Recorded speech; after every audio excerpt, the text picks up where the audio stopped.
Hello everyone.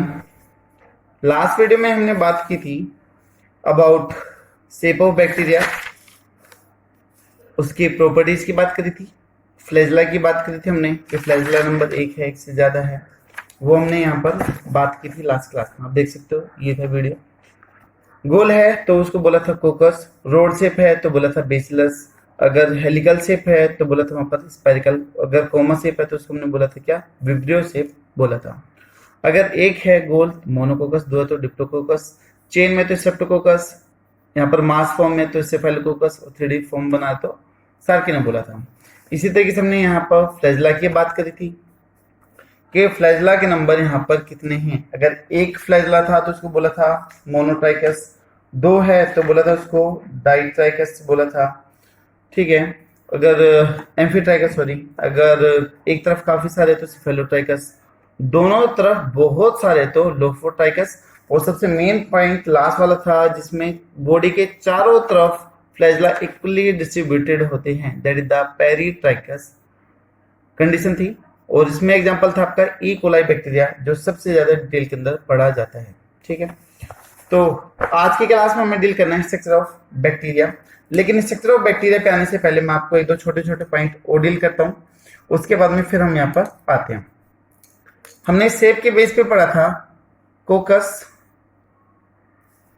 First one हमने कौन सा पढ़ा था, कोकस। कोकस कैसा था, स्फेरिकल था, कैसा था, स्फेरिकल नेचर का था।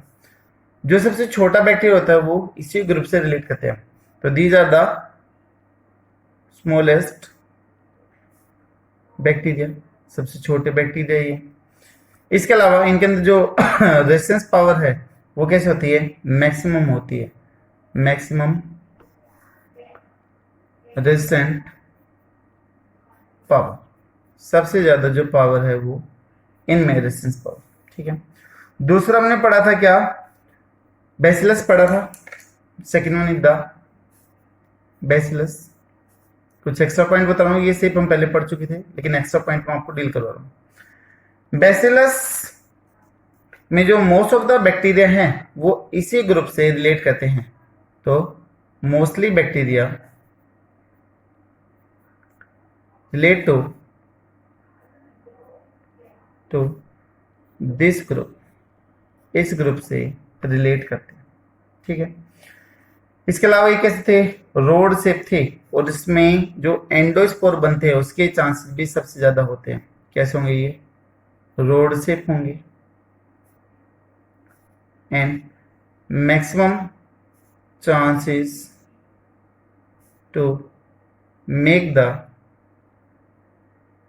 एंडोस्पोर, किसकी फॉर्मेशन होगी, एंडोस्पोर। अभी एंडोस्पोर क्या होता है वो हम आगे डील करेंगे डिटेल से, ठीक है। तो ये कुछ पॉइंट थे। स्पाइरलम में हमने पढ़ा था कि जो थर्ड ग्रुप था स्पाइरलम, जो स्पाइरल दिखाई देगा, जो हेलिकल शेप का दिखाई देगा, वो आपका स्पाइरलम कहलाता है, जिसके एक या फिर दोनों सिरों पर फ्लैजेला हो सकते हैं, ठीक है। तो कैसे होंगे ये, स्पाइरल शेप होंगे, group of flagella present on one और may be on both side, एक तरफ भी हो सकते हैं और दोनों तरफ भी हो सकते हैं। इसका एग्जांपल मैं यहाँ पर लिख देता हूँ, कई बार पूछ ले जाते, दैट इज स्पाइरलम वोल्टन्स, स्पाइरलम वोल्टम, ठीक है। दूसरा एग्जांपल ट्रिपोनिमा, ये दोनों के दोनों स्पाइरल शेप के हैं। और लास्ट वन हमने पढ़ा था, that is fourth one, that is coma shape, that is vibrio, vibrio था, इसकी शेप कैसी थी, दैट इज कोमा शेप,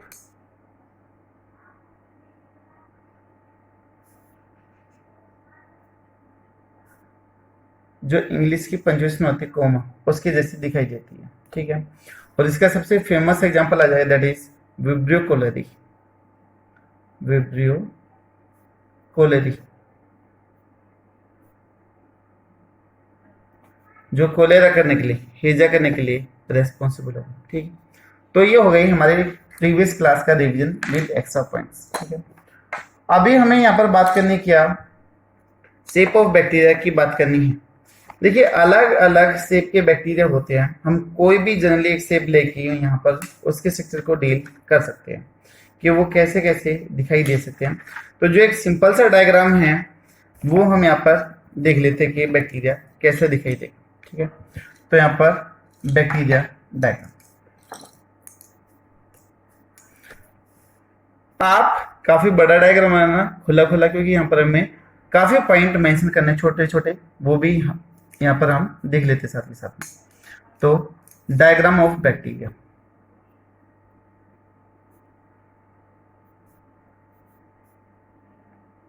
काफी जरूरी है बेसिक समझने के लिए। ठीक है, देखिए सबसे पहले हम इसकी शेप की बात कर ले। शेप आप कैसे भी बना सकते हो, बट जो मोस्ट ऑफ द बुक में गिवन है that is this type, Oval type की यहाँ पर एक शेप दे रखी। ठीक है, तो सबसे बाहर की जो कवरिंग होती है बैक्टीरिया पे, दैट इज द, कई बोलते हैं कि जी सेल वॉल होती है और कुछ लोग बोलते हैं कि ग्लाइकोकैलिक्स होती है।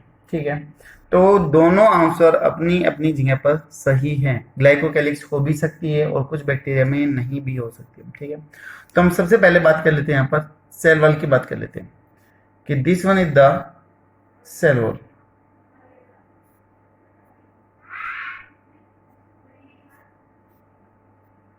जो ये ब्लैक पेन से इधर रिप्रेजेंट करा जा रहा है दैट इज सेल वॉल।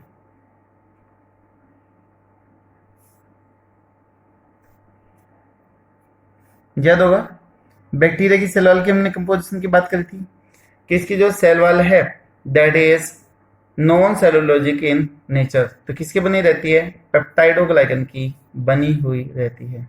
तो this one is the cell wall.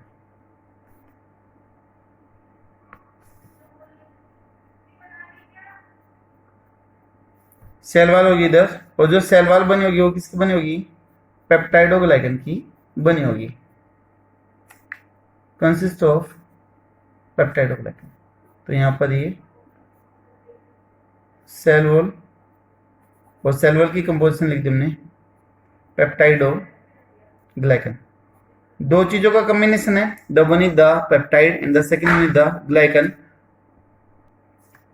Peptidoglycan जो दो चीजों का कॉम्बिनेशन रहेगा, पेप्टाइड प्लस में ग्लाइकन का। ठीक है, अब इसके बाहर जो आउटरमोस्ट कवरिंग है, जो कुछ के अंदर हो भी सकती है नहीं भी हो सकती है, बट इसकी प्रेजेंस बैक्टीरिया की क्वालिटी को इंप्रूव कर देती है। अगर नहीं होगा तो भी बैक्टीरिया सरवाइव करेगा, जिंदा रहेगा, बट अगर ये है तो बैक्टीरिया की क्वालिटी क्या कर जाएगी, इंप्रूव कर जाएगी। And that layer is known as the glycocalyx, जो कैसे होगी, स्टिकी नेचर की होगी। इसके भी टाइप पढ़ेंगे। तो this one is the glycocalyx,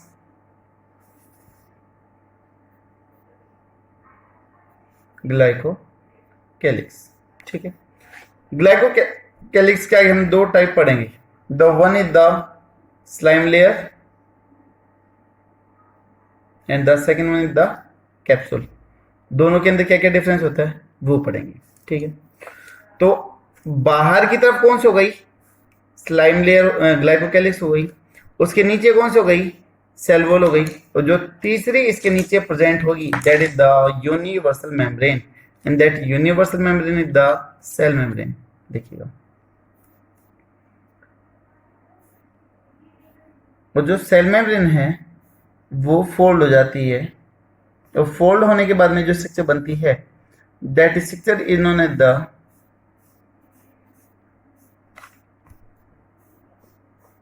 mesosome.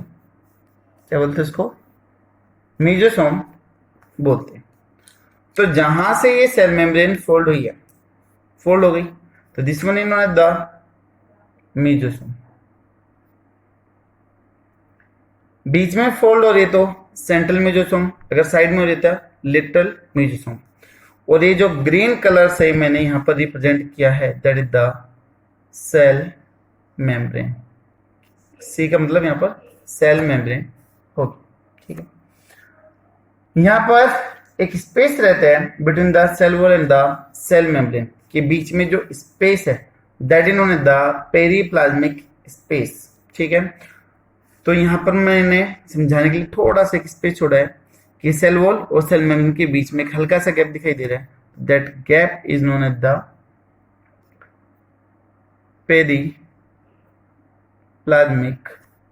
Space.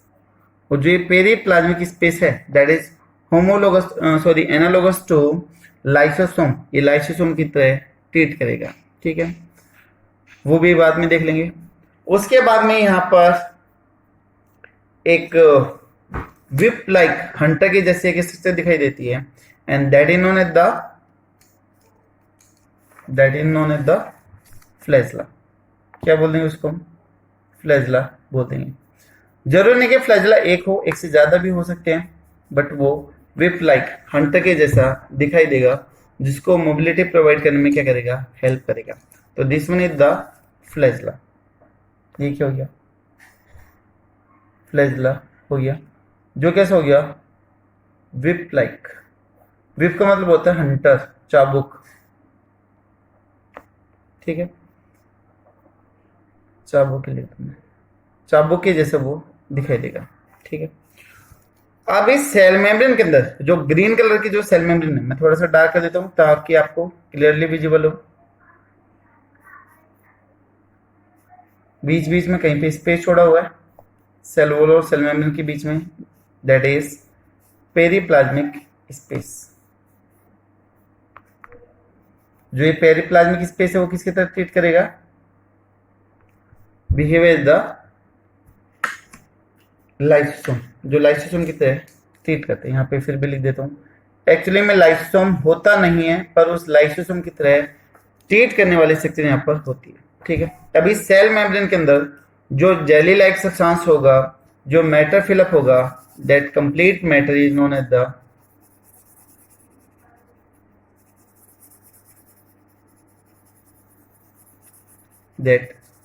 Complete matter is known as the, जो मैंने यहाँ से येलोविश कलर से दिखाया आपको, दैट इज, बताइए, दैट इज साइटोप्लाज्म। बीच में मैं लिख देता हूँ साइटोप्लाज्म।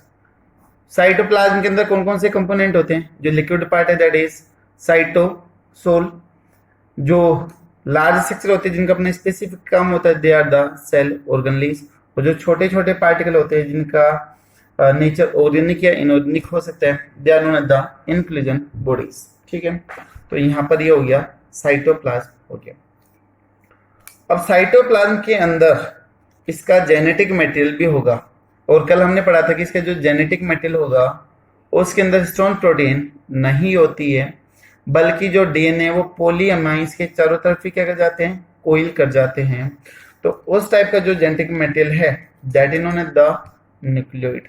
अंदर लिख देता हूं, this one is the nucleoid. और न्यूक्लियोइड के अंदर हिस्टोन प्रोटीन क्या होगी? एब्सेंट होगी। वो स्ट्रक्चर के बाद डिटेल में हम पढ़ लेंगे, ठीक है।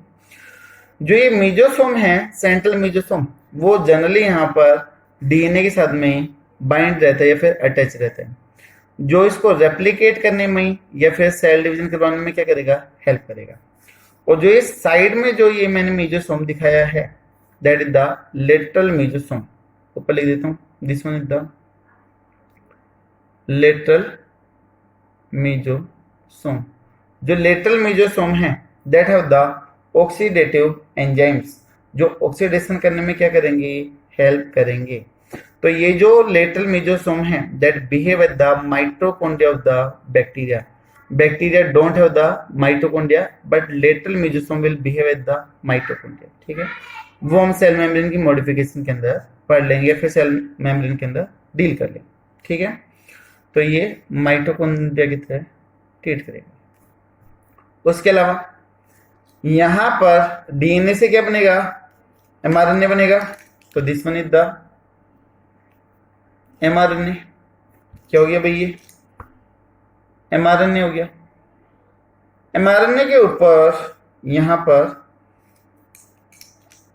राइबोसोम जुड़ जाते हैं। 4 से लेके 8 राइबोसोम हो सकते हैं। तो दीज आर द राइबोसोम। और राइबोसोम का काम क्या है? प्रोटीन बनाने का काम है। तो दीज आर द राइबोसोम। ठीक है, तो एक ही mRNA के ऊपर बहुत सारे राइबोसोम अटैच हो गए हैं, तो this condition is known as the polysome. दोनों का कॉम्बिनेशन mRNA और प्लस में राइबोसोम का combination, that is known as the polysome या फिर पॉली राइबोसोम भी बोल देते हैं। ठीक, ये डिटेल से पढ़ेंगे। इसके अलावा हमें यहाँ पर बात करनी है किसकी? इंक्लूजन बॉडीज की बात करनी है। इंक्लूजन बॉडीज क्या होती है? छोटे छोटे पार्टिकल्स होते हैं जो साइटोप्लाज्म के अंदर प्रेजेंट होते हैं। दे में भी ऑर्गेनिक और में भी इनऑर्गेनिक। ठीक है, जिसमें बोलो कि कैल्शियम, आयरन, मैग्नीशियम इनके पार्टिकल हो गए, प्रोटीन के, ग्लाइकोजन के, ऑयल के, इनके छोटे छोटे पार्टिकल्स साइटोप्लाज्म में प्रेजेंट होते हैं। और जो छोटे छोटे पार्टिकल्स हो गए, these are known as the inclusion bodies. इनको हम इंक्लूजन बॉडीज बोलते हैं।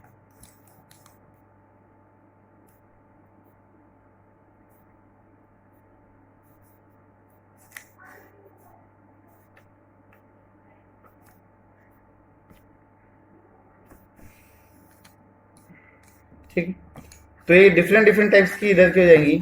These are the inclusion bodies. तो these are the inclusion bodies. Inclusion bodies क्या है? स्मॉल स्ट्रक्चर है। दे में भी ऑर्गेनिक और में भी इनऑर्गेनिक, में भी ऑर्गेनिक एंड इनऑर्गेनिक नेचर।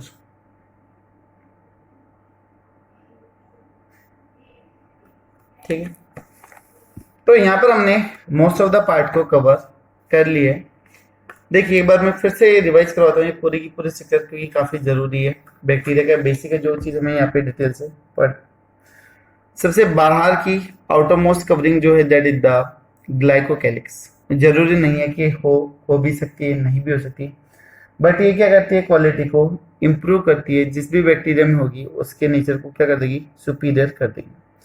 इसका फंक्शन क्या होगा? इसका मेन फंक्शन होगा कि ये टॉक्सिक सब्सटेंस को अंदर आने से रोकती है, सेल को ब्रश होने से रोकती है, स्टिकी नेचर की है, किसी भी चीज से अटैच होने में क्या करेगी? हेल्प करेगी।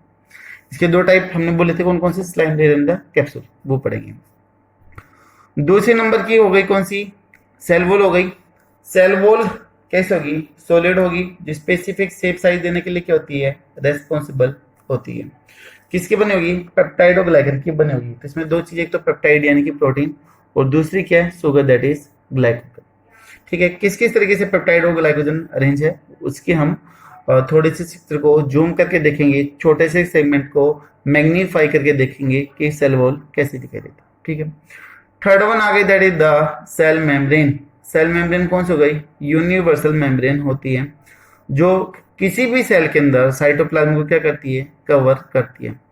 इसका नेचर आपको पता है, आपने मॉडल पढ़ा होगा, that is fluid mosaic model. 9th class में हमने थोड़ा सा आइडिया इसका लिया होगा कि जो सेल मेम्ब्रेन का जो सबसे बेस्ट मॉडल है जो इसको एक्सप्लेन करता है, that is fluid mosaic model, that is given by the Singer and Nicolson in 1972। ठीक है, और उसके अकॉर्डिंग ये है कि जो सेल मेम्ब्रेन का जो मेजर पार्ट है that is consist of the phospholipid and protein are embedded irregular. कहीं कहीं पे प्रोटीन होगी वो इरेगुलर मैनर में अरेंज होती है। ठीक है, तो उससे बन गई यहाँ पर सेल मेम्ब्रेन की फॉर्मेशन हो गई है। ठीक है, सेल मेम्ब्रेन जहां पर फोल्ड हो गई उनको हमने क्या बोल दिया? मेसोसोम बोल दिया।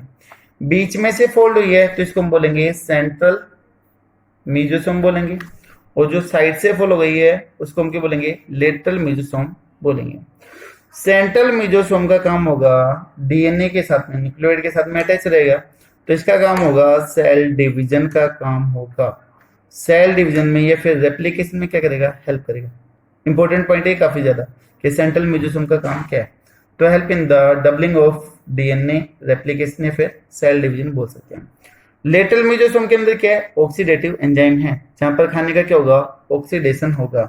और खाने का ऑक्सीडेशन कहां पर होता है, माइटोकॉन्ड्रिया के अंदर होता है। That's why lateral mesosome also known as the mitochondria of the bacteria.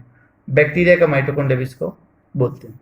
ठीक है, उसके बाद में हमने न्यूक्लियोइड की बात करी थी कि जो बैक्टीरिया में डीएनए है इरेगुलर है, डबल स्टैंडर्ड, सर्कुलर है। यहाँ पर स्टोन प्रोटीन क्या होगी, अब्सेंट होगी, तो ये कैसा है, नेक्ड डीएनए भी कहलाते हैं। ठीक है, इसमें क्या चीज प्रेजेंट होगी, पॉजिटिवली चार्ज होंगे पॉलीअमाइड्स, जिसके ऊपर नेगेटिवली चार्ज डीएनए क्या करेगा, कोइल करेगा, तो वो बन जाएगा न्यूक्लियोइड बनेगा। ठीक है, न्यूक्लियोइड के हमने दूसरे नाम भी देखे थे, जीनोफोर देखा था, इंसिपिएंट न्यूक्लियस देखा था, और भी टर्म थी। उसके बाद में हमने देखा यहाँ पर कि साइटोप्लाज्म है, जेली लाइक सब्सटेंस है, उसके अंदर एक एमआरएनए के ऊपर बहुत सारे राइबोसोम जुड़े हुए हैं, that is known as polysome या फिर पॉलीराइबोसोम भी बोलते हैं। उसके अलावा साइटोप्लाज्म में छोटे छोटे ग्रेन्यूल्स प्रेजेंट हैं।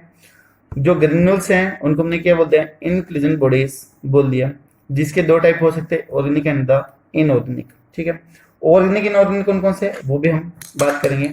और अभी यहाँ पर लास्ट पॉइंट आती है किसकी, सेल ऑर्गेनेल्स की बात आती है।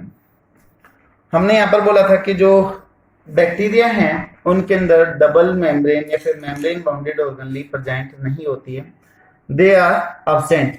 बट हमने लास्ट वीडियो में बात करी थी कि यहाँ पर एक ऑर्गेनेली होती है, सिर्फ और सिर्फ एक ही टाइप की ऑर्गेनेली होती है, बाकी नहीं होती है, और उस ऑर्गेनेली के ऊपर भी कोई भी मेम्ब्रेन नहीं है। तो उस ऑर्गेनेली का नाम क्या था, बताइए। आंसर है दैट इज राइबोसोम। तो जो राइबोसोम है उसकी वैल्यू भी कितनी, दैट इज 70s राइबोसोम। ठीक है, तो यहां पर मैं बना देता हूं राइबोसोम।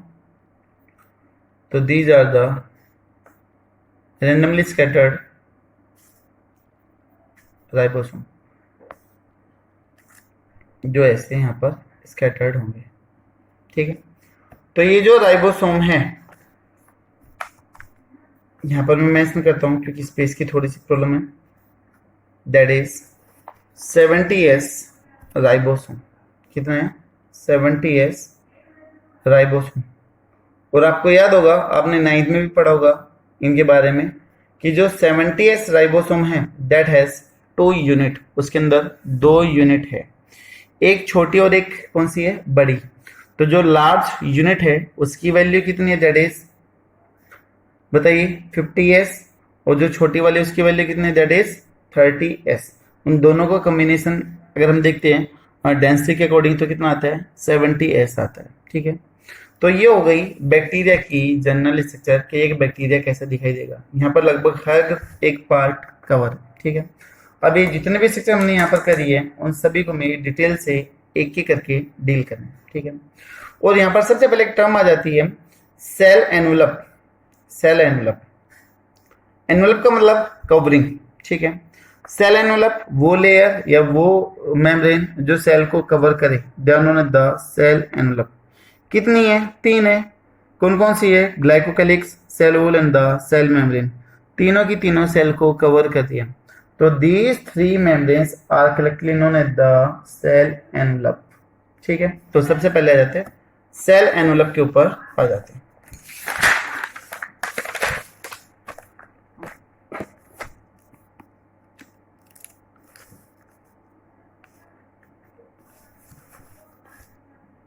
तो first one term is the cell envelope.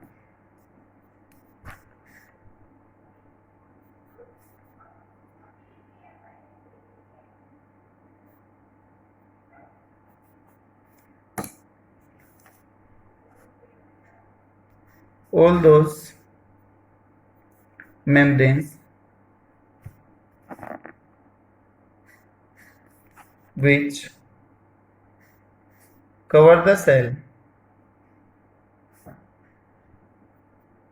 are collectively known as cell envelope।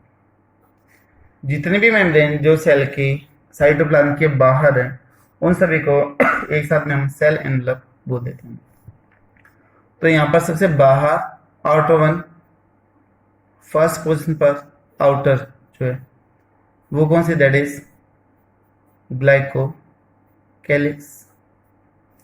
Second position पर जो मिडिल वन है, बीच में है, वो कौन सी, दैट इज सेल वॉल। और जो थर्ड मेम्ब्रेन है, इनर वन, जो साइटोप्लाज्म के कांटेक्ट में, that is cell membrane.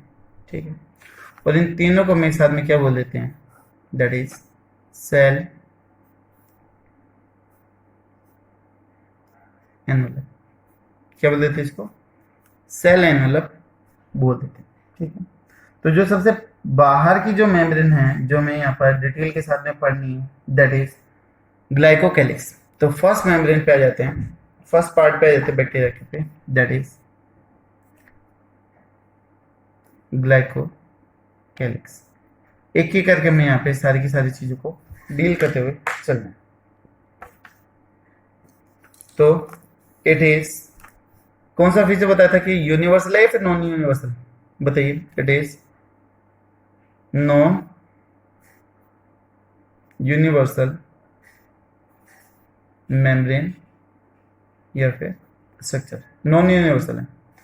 It may be present और may B absent, may be present और एब्सेंट। ठीक है, तो अगर एब्सेंट है तो बैक्टीरिया क्या कर सकते हैं, सर्वाइव कर सकते हैं, बट अगर प्रेजेंट होगा तो क्वालिटी क्या हो जाएगी, इंप्रूव हो जाएगी। ठीक है, तो bacteria can survive without this membrane,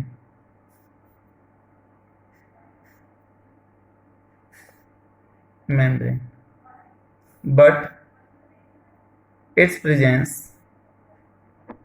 improve the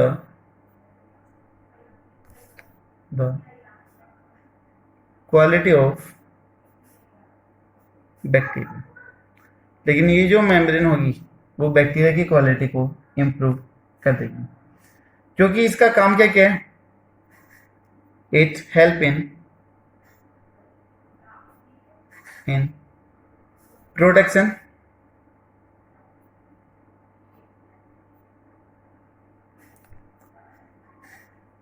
किसे, from loss of water,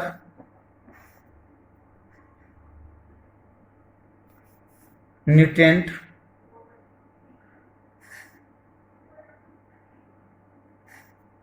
destruction, तोड़ने से,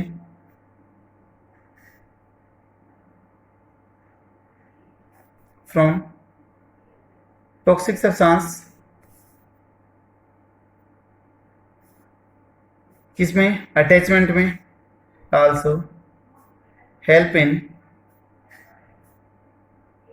attachment with host cell. Host cell, अगर किसी भी होस्ट सेल के साथ में, चाहे प्लांट हो, चाहे एनिमल्स हो, चाहे कुछ भी हो, अगर उसके साथ में अटैच हो रही है तो इसकी जो आउटर मेम्ब्रेन होनी चाहिए वो कैसे होनी चाहिए, स्टिकी नेचर की होनी चाहिए। तो इसका नेचर कैसा हो जाएगा, it is sticky nature, it is sticky in nature. कैसे नेचर की होगी, स्टिकी नेचर की होगी।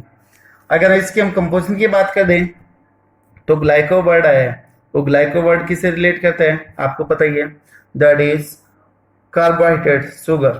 ठीक है, जैसे हम बात करते हैं म्यूकोपॉलीसेकेराइड की बात करते हैं, ठीक है, ग्लाइकोसेकेराइड की बात करते हैं, तो वो आ जाता है किसके अंदर, कार्बोहाइड्रेट, शुगर का टाइप आ जाता है। ठीक है, तो इसकी जो chemical composition that is carbohydrate in nature, it is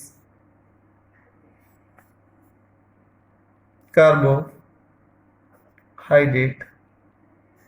या फिर शुगर इन नेचर। कैसे नेचर की है, कार्बोहाइड्रेट शुगर के नेचर की है। अब यहां पर हमने इसके दो टाइप बोले हैं, इट हैज टू पार्ट्स या फिर it has two types, it has two types, दो टाइप्स हैं। कौन कौन से हैं, एक टाइप आपको हो गया दैट इज स्लाइम लेयर और दूसरा हो गया आपका कैप्सूल। अब स्लाइम लेयर और कैप्सूल में क्या डिफरेंस है और ये किस किस चीज के लिए जरूरी है, दोनों की कंपोजिशन में क्या क्या डिफरेंस आ जाएगा, वो करते हैं नेक्स्ट वीडियो के अंदर, क्योंकि काफी लेंथी है तो ये कंप्लीट नहीं हो पाएगा इसमें। तो आई होप शायद आपको बैक्टीरिया का बेसिक स्ट्रक्चर क्लियर होगा। ठीक है, अभी जितने भी पार्ट हमने पढ़े हैं वो सारा का सारा हमें यहाँ पर डील करना है। इसकी जो मोनेरा के जो और मेंबर हैं वो भी हमें यहाँ पर डील करने हैं। ठीक है, तो यहाँ पे इस वीडियो को फिनिश करने से पहले मैं आपको एक दो छोटे छोटे पॉइंट और बता देता हूँ कि जो टर्म थी prokaryota and eukaryota that is given by the Christens and the डोगहार्टी।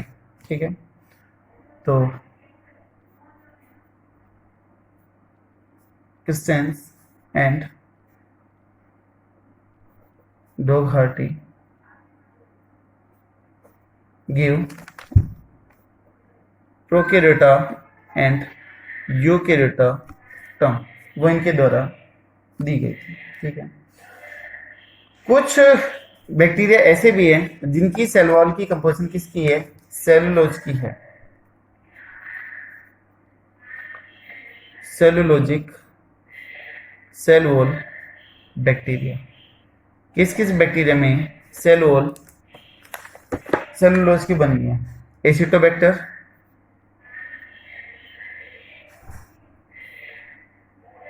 और जाइमो सार्किना।